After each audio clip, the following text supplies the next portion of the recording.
I want to be conscientious to make sure that we are remembering people that are at home, that aren't coming into buildings or that are homebound, and we're using a recording to reach out to them on the YouTube channel. And I just want to make sure that we do that with a lot of care, because it's important to quite a few people. This morning, we're going to talk about wisdom. This past, today is the 12th, so yesterday was the 11th, right? 20 years ago, it was 9/11. And if you look at, or if you pay attention, there are just so many people that are speaking and throwing things out of their mouths. And whether it is in memory or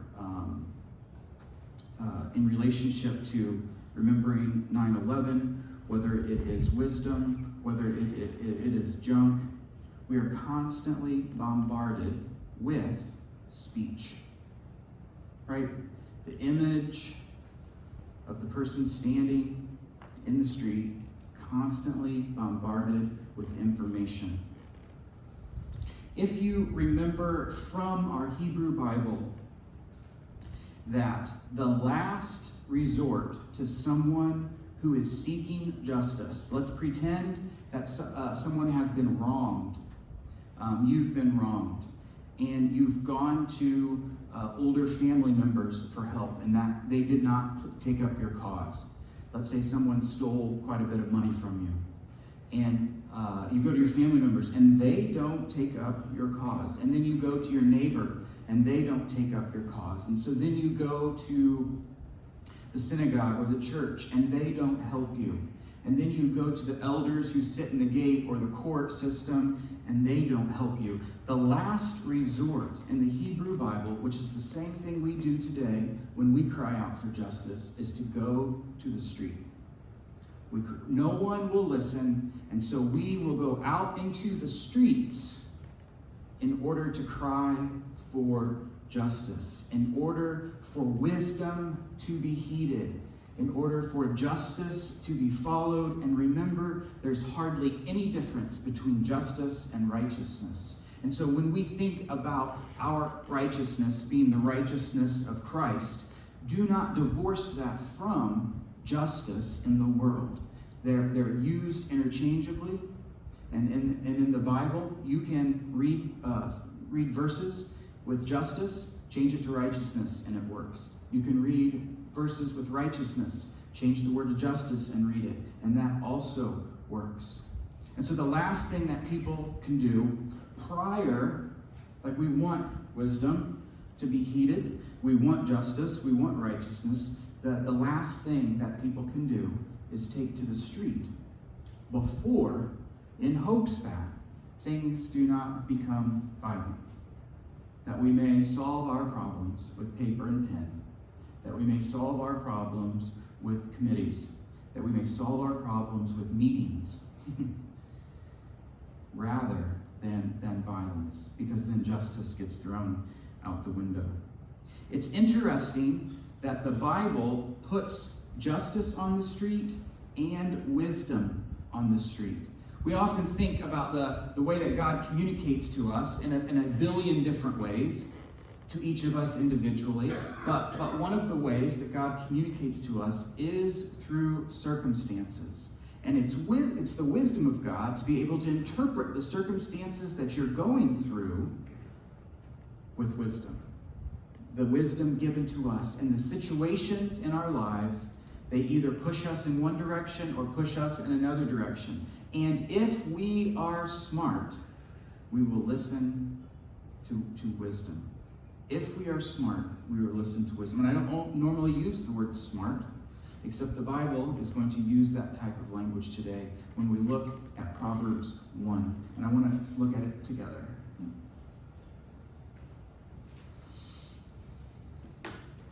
Wisdom shouts in the street. She raises her voice in the public square.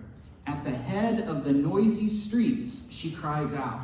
At the entrance of the gates in the city, she declares her sayings. And it's this: How long, you naive ones, will you love simplistic thinking? How long will scoffers delight themselves in scoffing? And how long will fools hate knowledge? And wisdom cries out in the streets, in our circumstances that are before our faces, in your life and in mine, turn to my rebuke. Like, give heed, give in to the circumstances that wisdom is telling you. Behold, I will pour out my spirit on you. I will make my words known to you.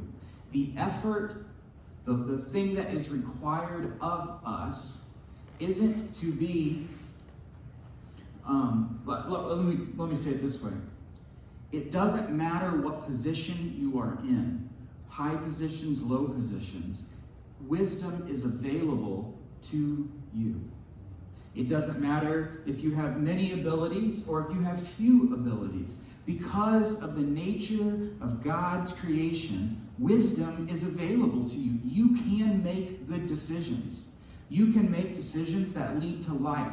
You may not know everything that you want to know. I certainly do not know everything that I would like to know. But I can make choices based upon the wisdom of God. And the wisdom of God often presents itself in the circumstances that are right in front of us. One example of this is the Apostle Paul. His name was Saul, and he was chasing Christians who were, he was chasing Jewish people who were becoming Christians in order to persecute them and, in fact, bring them to this fake trial so that he could have them executed. But wisdom stood in the way one day as he was on a road walking. And wisdom came in a bright light and blinded him. For 3 days he could not see. And in that bright light, a voice came out and said, Saul, Saul, why do you persecute me? Isn't it difficult to kick against the, what is it, anybody? Yes, the goads or the pricks, or it is the cattle prod. Isn't it difficult to keep going in a place where you're getting shocked by the cattle prod? Isn't that hard? That's why wisdom can say, how long will you hate knowledge? You keep walking into the cattle prod over and over and over again. And yet you have access to take the wise path. Everyone has access to take the wise path. And in the wise path, the electric shockers are on the side, leading you on that path, but you don't have to touch them if you don't want to. However, it is the way we are that we kick against them and we bump into them. And the effort, if we ever needed effort, or if there was ever a call for effort, it is that you would put the effort in to paying attention. This is not dissimilar to saying our only job is to respond to the Spirit or to respond to grace. Like our response to grace is a response to the Lord. Our response to the Spirit is a response that results in salvation, results in relationship with God. But pushing or kicking or running up against the goads, that's an old word. The pricks, that's a funny word. The cattle prod that is electrically charged, right? That image is what wisdom is saying. Why do you keep doing that? Over and over again. And I keep saying you, but it's me too. When I don't follow wisdom, I keep getting shocked. And that's the way the world's supposed to work, and it's actually a grace. Because why would the Lord want you to fall off the cliff? He doesn't want you to fall off the cliff. And so there are electrically charged cattle prods all along the way. And if you're wise, you don't kick against them. You go the path that it leads. But if you hate knowledge, if you want your own way, you'll find that you keep getting shocked by them. Wisdom is out on the street, and there are no secrets. If you are someone who is a part of our faith community, of which I teach, we need to come to an agreement on this. There are no secrets in the world. Don't be influenced by someone who's giving you 7 secrets or a television show that investigates something that's unknown, right? The world is made such that it gives up its knowledge if you pay attention. And so you don't need to be confused by secrets in the world. You don't need to be confused by special knowledge. We're not talking about special knowledge. We're talking about the wisdom that's just right out there on the streets, that's there for the taking. Now, there are mysteries in life to participate in. Wisdom is to participate in a mystery, whether you understand what's happening or not. Participate in the mystery. But again, there are no secrets. There are no secrets. There is no special information. There is no cover-up. There are no secrets in your life. There's no secrets in the lives of what's going on in Muncie. You can pretend that there are secrets in your life, but I'm going to tell you, everybody already knows. We already know. You already know anything that I think is a secret about myself. You already know that, and I know that about you. It's the same thing when we come to situations like 9/11. It's not a secret. There aren't secrets surrounding it. If you watched television yesterday, there's all kinds of secrets that try to gain your attention. I want you to know that's not the wisdom of the Lord. Whether it be with vaccines or 9/11 or there are no secrets. Things are what they are. And it is the wisdom of God to interpret the circumstances that are in front of you. For instance, there are no secrets. You and I, we know officials in our town and county who buy drugs on the south side, right? How is it possible? How is it possible that that police or people in law enforcement or the committees and the positions and the offices that they hold, how is it possible that those folks, quote, don't know? But you and I, we hang out long enough here, and we know they do. Like, we know officials that come and buy drugs on the south side and take them to their homes. It's not a secret, right? It's not a secret. We know officials who have participated in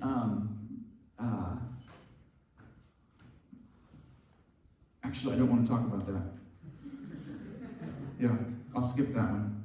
You and I know that mercury and lead in our drinking water and in our air and in our lungs and in our brains is dangerous. We don't, that's not a secret. It's plain. We know that these heavy metals, if we produce them and put them into the air, in our soil and in our water, we know that that's dangerous to us. There isn't some special information that somebody has that says, oh, it's not dangerous. Right? The things are plain in front of us. And it is wisdom, not a philosophical system. It is wisdom which you cozy up against, like cozying up in a hug, like cozying up with a matriarch, a strong woman who guides with her voice and with her hands, cozying up and receiving up. Wisdom is like that. My memories of 9/11, Lindsay and I had moved into Scheidler Apartments. After we graduated from Taylor, we moved to Muncie, and Lindsay was doing her master's degree, and I was actually taking the philosophy core curriculum at Ball State just for fun. And I thought, you know what, this was not wise. I could spend all day in class and hanging out at North Quad and just taking all that in was fantastic. And then I would work at night and make money out of those hours. Well, that didn't last very long. I can't work at night and go to class the next day, even at 23 or 22. Couldn't do it. But Lindsay calls me after I was sleeping in. She calls me from the student center where she's working, taking classes, and says, turn on the television. And so then I watch what unfolds, just like you watch what unfolds. And there are There are lots of different perspectives and ways that people look at those events. And I want to bring wisdom to that. I understand that you and I, we have individual experiences, and some of us are closely tied with maybe someone that was involved in that. And others of us were actually not old enough even. We didn't witness it. All we're watching is recordings that are played over and over. But I went to a couple of years ago, I went to the site, which was Ground Zero. Do you remember that image that was posted a lot of places? It was like there was maybe 3 pieces of the side structure of the building sticking up. It was kind of dark behind, and maybe there was a couple emergency people right there. Do you remember that image of the three pieces sticking up, kind of up there, about 70 feet in the air, and they stayed there for a long time, and those were the images. Well, it's interesting when they rebuilt that area, if you're walking down the sidewalk from quite some distance, and you turn the corner and you come to go to that memorial site, it happens to also be the place that you take a train from New York to New Jersey. The case of the new building is shiny. I mean, extremely shiny. And the light starts hitting you from quite a few blocks away. You can't see. On a big sunny day, you can't actually see the structure. You just see that it's bright and shiny and in your eyes. And once you get closer, if you stand in the reflection, you can actually feel the heat reflected off of the glass that is used. And the angles are in the angles of the building, the architecture, from 1 or 2 viewpoints, looks like those 3 pieces that were sticking up for so long. That was an image that was burned into our brains. And so I want to, because that is such a national memory, I do want to mention that today, but I want to take the perspective of wisdom that is available in the street, that comes from the Hebrew Bible, on how do we read and interpret those types of events in our world. Some interpret it as an attack, and let's say that it was. Some interpret it as something that was personal against them, and for those that were involved in some sort of personal way, yes, that is their experience. Others of us felt like we didn't know what was, is this the end? Some people, lots of people, especially the closer you were to New York, is this some type of end? When will it end? What's next? It rattled folks to the core. Church attendance in the next few months was skyrocketing. Why do you think that was? Fear. Yeah. Sharon said fear. Anybody else? Why do you think that was? Seeking answers. Seeking answers. Yeah. And so if you'll permit me to take a 30,000-foot view, which doesn't negate all the other perspectives that we heard on the TV yesterday, doesn't negate all of your perspectives that you experienced. I experienced it as well. From wisdom's perspective, from the Hebrew Bible perspective, it is like what we've been teaching and what we've been talking about. Do you know about Babylon and about empire? We've been talking about how our position in life is living in the now and the not yet. Now Jesus has come, and he is the center and he is the answer. But not yet have we entered into the new heaven and the new earth. And so with that perspective of the book of Revelation that draws upon Isaiah and Ezekiel and the tradition of the prophets, we can take a couple steps higher, a couple vantage points higher, and look at it like this. There are superpowers that grow in the world at different times, and there always have been. There's always been a superpower that becomes dominant in the world. And currently, you and I, we live in that superpower. One perspective is to be thankful for the things that are afforded to us and the rights and the privileges that we have as living in this superpower. Another perspective, which is wisdom, is to keep in mind that the policies that happen right here in our country affect all the peoples of the earth because this is the superpower, right? I'm just speaking generically, just speaking technically.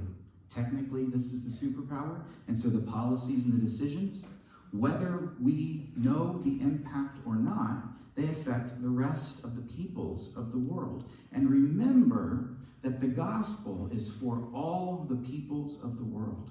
And remember that Jesus will be enthroned as the crucified lamb, and people of every tongue, every nation, every language, every skin tone, every food preference, every clothing, they'll all be there, and we will be one in brotherhood and sisterhood. And so while we live in the superpower, which is present, we also live in the new kingdom where we are brothers and sisters with humanity. We're connected to one another. We can't forget that. That is wisdom.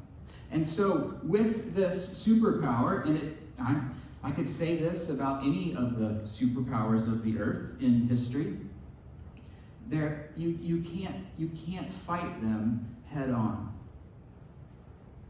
Right? For instance, let's use an image from the Bible, a dragon. If you try to fight a dragon head on, face to face, well, there's fire and claws and teeth and everything. However, all dragons have soft underbellies. Right? All beasts have soft underbellies. All superpowers have soft underbellies. And those who feel that those who are okay with violence, those who want to solve problems through revenge, those who feel that violence is the way to go, they are really good. Small little groups are really good, not just in our lifetime and not just in our generation, but in the whole time of the world. Small little groups, they feel that the superpower is violent toward them, and then they are in turn violent towards the superpower, and they find the soft underbelly. And that is what 9/11 was. Now, that's not what happened personally to you. That's not what happened to the nearly 3,000 people. That's not their story, right? They don't think about it in terms of empires and superpowers and history. They think about it in terms of death and destruction and very little hope. But you and I can know that since there are no secrets, and the wisdom of the prophets translated into the book of Revelation written by our elder John, who is the beginning of our church, we can know that that's what happened.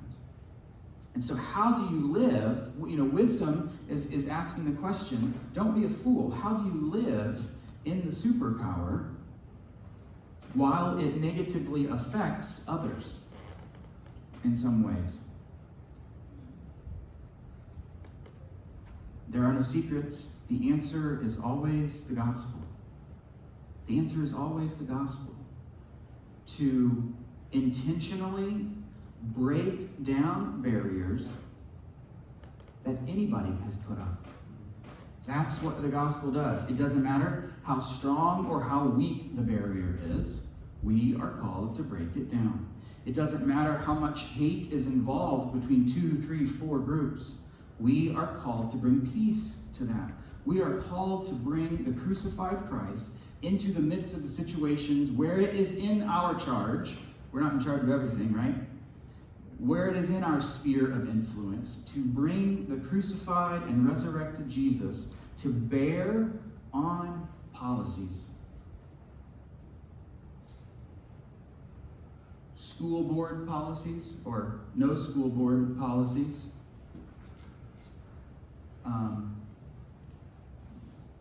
Mayor's office policies.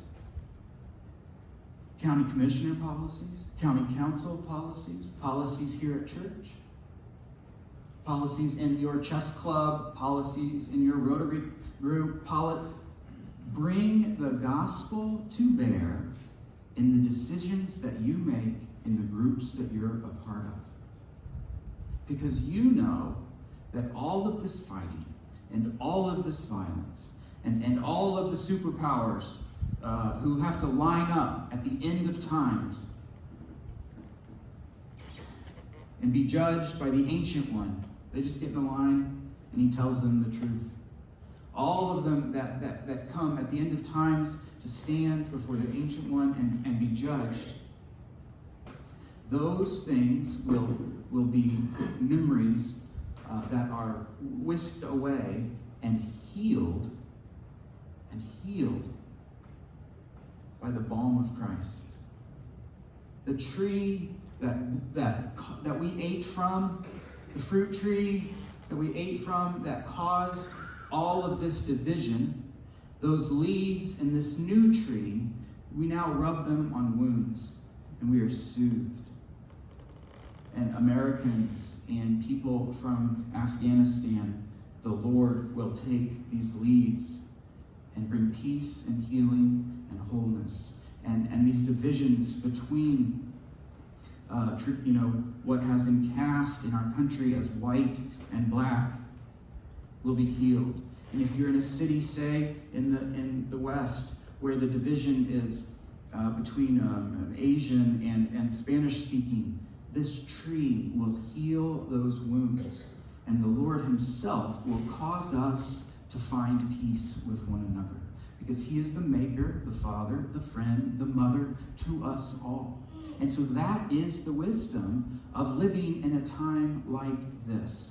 The answer is always the peace made between any barrier, between any violence, by the crucified Christ.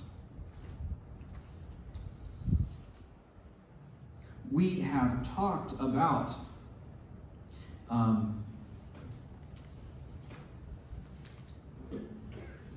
over the last year, 2 years maybe now, we have talked about Christian nationalism. And if you remember, does anybody remember what Christian nationalism is?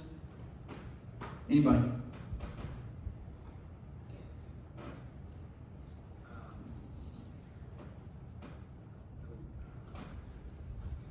Okay. Basically, of our identity as a person in the United States and a person who follows Jesus. Yeah. Basically. Yeah, an inappropriate attachment between making a country and our faith in Jesus. Christian nationalism as a group, as a movement, it wants to say, here is a box, and here is what is in that box. And if you are Christian, you are in that box. And if you're outside of that box, you're not a Christian. And we're going to take the rigid idea of what we believe to be Christian and make it the policy for everyone else in the country. And we're going to criminalize things that are outside the box so that we can punish you with fines and fees and jail and prison. Remember that our call is not to making a Christian nation. That is impossible. There will be no Christian nation in the truest sense until we are all one people under Jesus Christ. Christian nationalism, which is just blasting and blaring everywhere, is not our call. Our call is faithfulness. Our call is peacemaking. Our call does God himself, does he force us to do anything? No, he's a gentleman. Right? He doesn't force you to believe. He pulls you into love. Christian nationalism has a very rigid idea of what Christianity is, and it's absent of love, and there is no invitation, and there is no generosity, and there is no hospitality. So our response to things in the world, like 9/11, is not to become more moral, right? More ethical. The Pharisees tried to fix the world by being more moral or more ethical. Our response to the things like 9/11 isn't to become more violent. Hey, right before Jesus, there was a group called the Zealots, and they tried to solve the world's problems through violence. They tried to take down all of the powers and principalities with swords. They tried to take down the structures and the systems with swords. And it did not work, right? Our response to things in the world that happened like 9/11 is not to hide, is not to withdraw, is not to become afraid, is not to be fearful. There were some people that went out and lived in the desert in Jesus' time, and they tried to solve the problems of the world by retreating, by putting their head in the sand, by structuring every hour of their day, which I would like to do. I never make it though. And that doesn't work. That does not solve the problems of human against human. It doesn't work. Then there was a group that tried to solve the world's problems through lots of power and money. They were called the Sadducees. It did not work. It is plain and simple right in front of us that the only thing that will solve problems is the crucified Christ laying down his life. You laying down your life voluntarily with love and hospitality and generosity and invitation to a new way of treating brother to brother, a new way of treating sister to sister, a new way of treating husband to wife, cousin to cousin, uncle to uncle, city to city, state to state, country to country, splinter group to splinter group. It's just, the wisdom is not a secret on how to take care of these things. We just don't want to do them. We just don't want peace. That's why there isn't peace. Not because we couldn't do it, because we don't want to. And so when events happen like this in 9/11, we can take the option of trying to reform ourselves. We can take the option of retreating. We can take the option of getting violent, being vigilante on our own. And we can take the option of trying to acquire wealth and political power to insulate us from the issues in front of us. And none of those solutions will give you what you're looking for. They will not bring about peace. But you being a weirdo, you being a nut, you being a prophet, you laying down your lives and giving up what everyone is trying to take, you just give voluntarily, bringing peace and righteousness and justice to bear on whatever spheres and family issues you have. We can all do that. It's that we don't want to, and so we kick against the goads. We kick against the prods. The prods are saying, lay down and give. There is enough for everyone. You don't have to hoard. You don't have to take. And we don't care. We run headlong into those electric shockers that try to keep us on wisdom's path. And I know that I've gone from your individual life to international issues. And that's what I want to say. That is the wisdom of God. That you can, that we can know these things. That it's not a secret. There is no special magic that's required to get along. It's just following the example of someone who, instead of taking any of those options, would lay down their lives.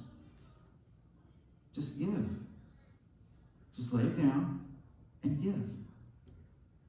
Do not add energy to the fray. Be a non-anxious presence in the midst of anxiety. That is laying down your life like the Lord has.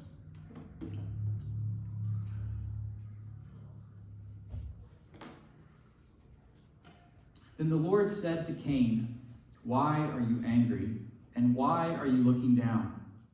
Will not your face be happy if you do well? If you do not do well, sin is waiting to destroy you. Its desire, sin's desire, is to rule over you, but you must rule over it." Cain told this to his brother Abel, and when they were in the field, Cain stood up against his brother Abel and killed him. Then the Lord said to Cain, where is Abel, your brother?" And he said, "I do not know. Am I my brother's keeper?" Can you imagine saying that to God? "Am I my brother's keeper, you moron?" The Lord said, "What have you done? And look, the voice of your brother's blood is crying to me from the ground. The voice of your brother's blood is crying to me from the street." This is the first, in our creation narrative, these are the first children. This is the first family. And in the first family, after whatever fall occurred, there's murder. This is the wisdom of the Lord. It doesn't matter if it's brother to brother, tribe to tribe, nation to nation, country to country. This is what is happening. That folks become unhappy and they kill. And the blood spilled onto the street or onto the ground cries out to the Lord, because no one else is crying in the street for justice and righteousness. So the blood of those killed, the blood that drips off the cross, that blood cries from the ground to the Lord to do something, to fix it, to smooth our wounds between country and country, between person and person, cousin to cousin, mother to daughter. The whole of history, the violence that we see and know and that is right in front of us, calls out for, please stop. Lay down your guns. Lay down your weapons. Follow the path of Christ to the cross. And Lord Jesus, come soon. I can't help but mention, in mentioning the close to 3,000 people that died associated with the attack and the planes and the destruction of 9/11, I can't mention that today on this Sunday. I can't, with what we're living in, I can't mention that without also saying that about 660,000 people have died in our country because of COVID. Right, the one is spectacular. 110-story buildings, or whatever it was, falling to the ground, burning. You and I have never seen anything like that before. It's spectacular. And the documentaries that have been faithful to first-person knowledge and interviews, they're great to watch. And many films have been made about that. And while we honor that day, and you and I, as Christians, walk into it knowing that that's what happens between superpowers and the satellites that live around them, it just happens. We know that. We know that we are involved in peace and not revenge and things like that.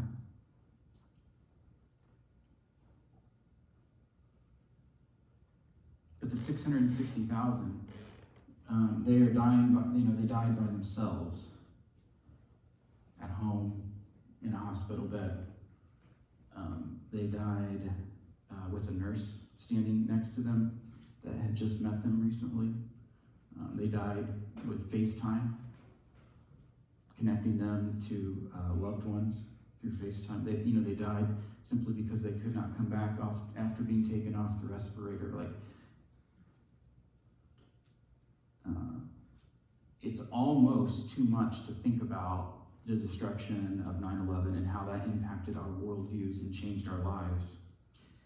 And then on top of that, to add, oh yeah, you and I over the last 18 months, 2 years, people just, they just drifted away. 660,000 gone. And you know them, right? I've done outdoor funerals in the last 2 years. Right? We couldn't get together inside even. And we didn't, and in some cases, in some situations, we couldn't even hug. Whether you hug or don't hug, I'm not trying to say either one. Vaccinated, some of us hug now. But at that time, we didn't even touch.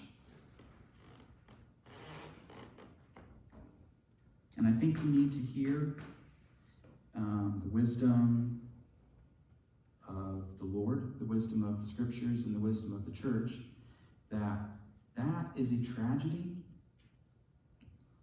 that for the most part could have been avoided.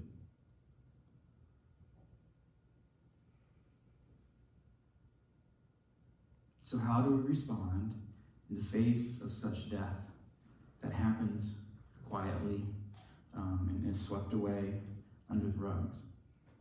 Well, a couple ways that we can respond is to wear our masks.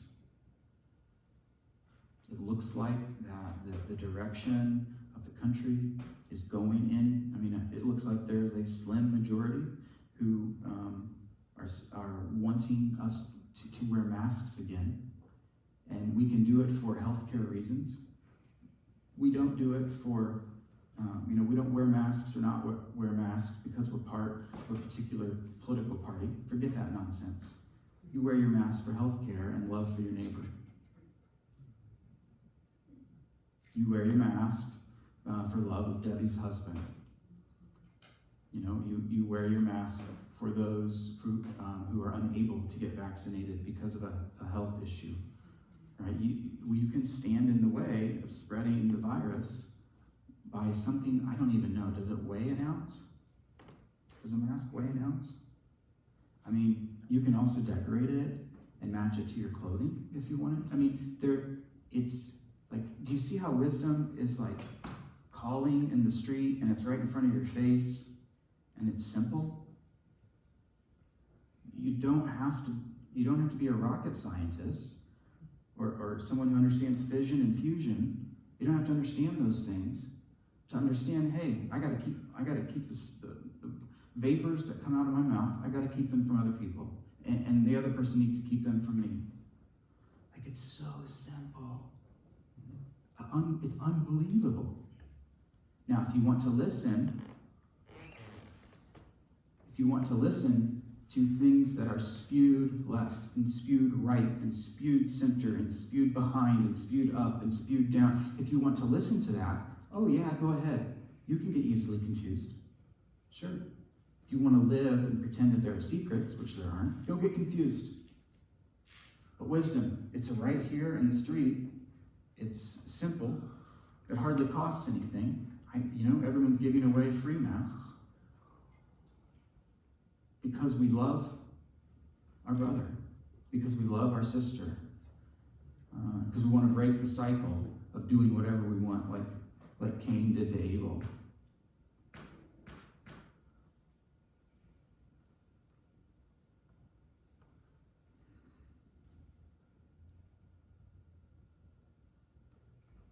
Another way that we can contribute to being our brother and our sister's keeper is if you are able to get vaccinated. If you remember, it doesn't matter what age you are, we've all been vaccinated for something. Measles, mumps, rubella, polio, smallpox, German measles. What else am I missing? Polio. Remember, for some of you that are older, Brenda told me some amazing stories of being a child. Brenda has actually had, there was even a hiccup with the polio vaccine. We don't need to get into that. But there was one, and they needed to switch and make another polio vaccine. Brenda is someone who's had both of them. And they lined children up, either at school or Brenda recalls a line coming out of her doctor's office where moms and dads holding a kid's hands, waiting in line to be next to get vaccinated from polio. And so you can say, you know what, I want to get confused. I want to kick against the goads. I want to find secrets and mysteries and think cover-ups about the vaccine. I want to be in the midst of all of that confusion and get some sort of, get off on it as some sort of energy thing. You can do that, but that's not wisdom. It's not wisdom. I mean, wisdom is just plain. Wisdom is plain, and we just are not living in a time where we want plain. They're effective to this percentage, and if everybody would get vaccinated to a certain number of people in our community, then we would quit passing it, even if that small group still was unvaccinated. I mean, it's just plain. We had to get vaccinated to go to kindergarten. Had to bring our shot record even. Remember, we had to have a piece of paper with a shot record. If you've had children, you remember that. To prove from your doctor, my doctor was Dr. Byrne. And his office was right by the bridge on Jackson Street, in that little brick Greek-looking building with a flat roof. I got my vaccinations there. My mom had to take the card to Monroe Central, the office, and they made a copy of it and put it in my file that I was vaccinated. This is wisdom. It's plain. I'm just kind of droning on and on here, But that's just how wisdom is. You can be free and live because wisdom's plain. And so, my invitation this morning, after trying to throw out all of those fishing lines that I just threw out, is to gather them all up in one little pull to say that our lives are going to ride up and down until we band together as brothers and sisters and listen to wisdom, which has presented itself to us right in our faces. And answer the question, people, are you your brother's keeper? Are you your sister's keeper? Are you your son's keeper, your daughter's keeper, your parents' keeper?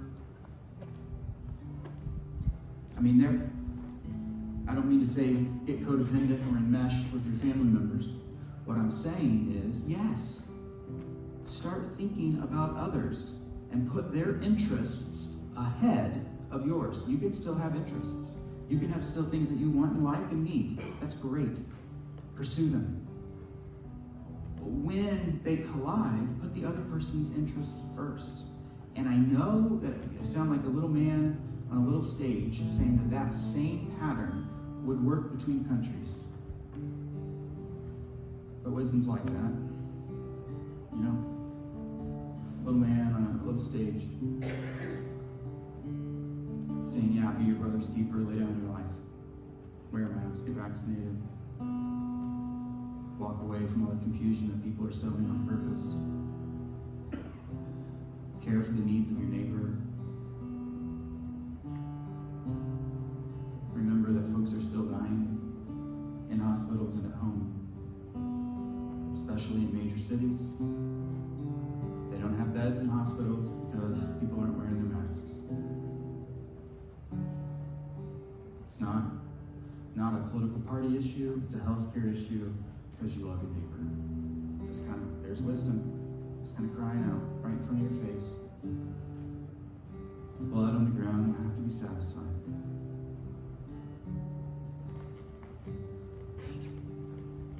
Please stand.